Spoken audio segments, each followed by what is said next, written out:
పరిశుద్ధ గ్రంథం ఛానల్ వీక్షిస్తున్న ప్రతి ఒక్కరిని దేవుని పేరట వందనాలు తెలియజేసుకుంటున్నాం. ప్రేమ, సంతోషము, సమాధానం సదా మీకు తోడే ఇంటి నడిపించును గాక. నిన్నటి దినాన ప్రసంగి గ్రంథం 11వ అధ్యాయం చదువుకున్నాం. ఈరోజు ప్రసంగి గ్రంథం 12వ అధ్యాయం చదువుకున్నాం. దుర్దినములు రాకముందే ఇప్పుడు వీటి యందు నాకు సంతోషము లేదని నీవు చెప్పు సంవత్సరములు రాకముందే తేజస్సునకు సూర్యచంద్ర నక్షత్రములకును చీకటి కమ్మకముందే వాన వెలిసిన తర్వాత మేఘములు మరలా రాకముందే నీ బాల్య దినముల యందే నీ సృష్టికర్తను స్మరణకు తెచ్చుకొనుము. ఆ దినమున ఇంటి కావలి వారు వణుకుదురు, బలిష్ఠులు వంగుదురు, విసరువారు కొద్దిమంది ఒకటి చేత పని చాలించుకొందురు. కిటికీలో గుండా చూచువారు కానలేక యుందురు. తిరగటి రాళ్ళు ధ్వని తగ్గిపోవును, వీధి తలుపులు మూయబడును, పెట్టె యొక్క కోతకు ఒకడు లేచును.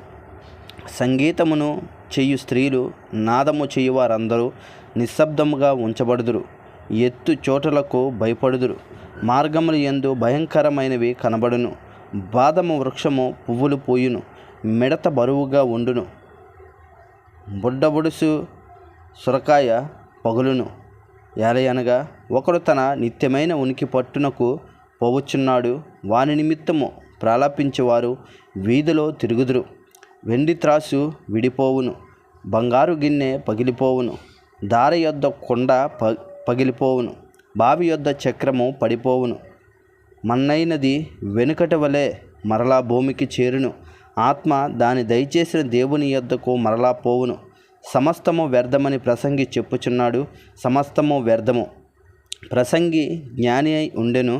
అతడు జనులకు జ్ఞానము బోధించెను. అతడు ఆలోచించి సంగతులు పరిశీలించి అనేక సామెతలను అనుగ్రహపరిచెను. ప్రసంగి ఇంపైన మాటలు చెప్పుటకు పూనుకొనెను. సత్యమును గూర్చిన మాటలు యథార్థ భావముతో వ్రాయుటకు పూనుకొనెను.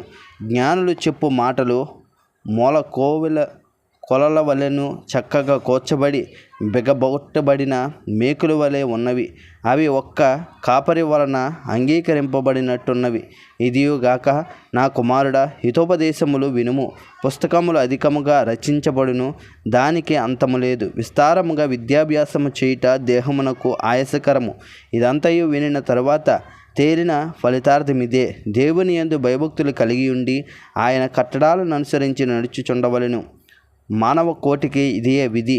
గూఢమైన ప్రతి అంశమును గూర్చి దేవుడు విమర్శ చేయనప్పుడు ఆయన ప్రతి క్రియను అది మంచిదే గాని చెడ్డదే గాని తీర్పులోనికి తెచ్చును. ఇంతటితో ప్రసంగి గ్రంథం 12వ అధ్యాయం పూర్తయింది. రేపటి దినాన పరమగీతములు 1వ అధ్యాయం చదువుకుందాం. ప్రేమ, సంతోషము, సమాధానం సదా మీకు తోడేండి నడిపించునుగాక. ఆమెన్.